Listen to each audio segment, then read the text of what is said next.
1,67,000 মানুষ বাংলাদেশে প্রতি বছর ক্যান্সারে নতুন করে আক্রান্ত হওয়ার কথা, নতুন করে 1,16,500 মানুষ মৃত্যুবরণ করে, একটা তাদের অনুমিত হিসাব। এবং এর মধ্যে প্রধান প্রধান যদি বলি, একটা হলো মহিলাদের বা নারীদের হলো, 1 নাম্বার হলো স্তন ক্যান্সার, 2 নাম্বার জরায়ু মুখের ক্যান্সার, যেটাকে আমরা সার্ভাইকাল ক্যান্সার বলি, 3 নাম্বার মুখ গহ্বরের ক্যান্সার, মুখের ভিতরে যে ক্যান্সার। পুরুষদের বেলায় ফুসফুসের ক্যান্সার, তারপরে হলো মুখ গহ্বরের ক্যান্সার, এরপরে আমাদের খাদ্যনালী পরিপাকতন্ত্রের কয়েকটা জায়গার ক্যান্সার। কিন্তু আমি একটা সতর্কবাণী দেই, গ্লোবোক্যানের হিসাবে বলছে বাংলাদেশে পুরুষদের মধ্যে 1 নম্বর ক্যান্সার এই খাদ্যনালী বা ইসোফেগাসের ক্যান্সার।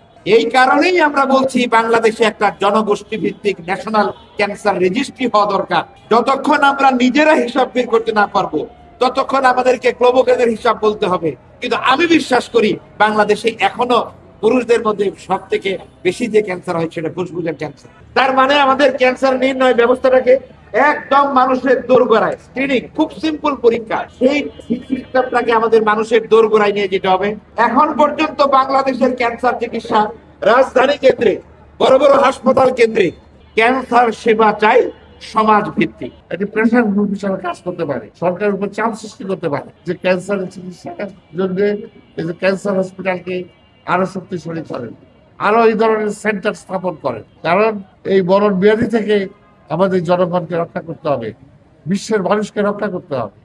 হ্যাঁ, অতএব আমি বলবো যে আপনাদের যে আজকে উদ্যোগ, এটা একটা মানবিক উদ্যোগ, এটাকে আমি স্বাগত জানাই এবং এর সাথে আমরা সম্পৃক্ত থাকবো।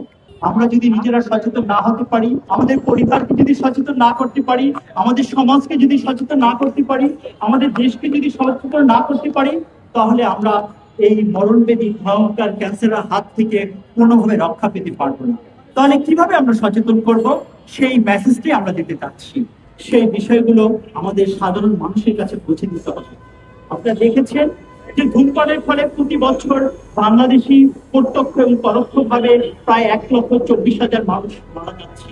কিভাবে 1,24,000 মানুষের মারা যেতে না পারে সেই ব্যবস্থা করুন।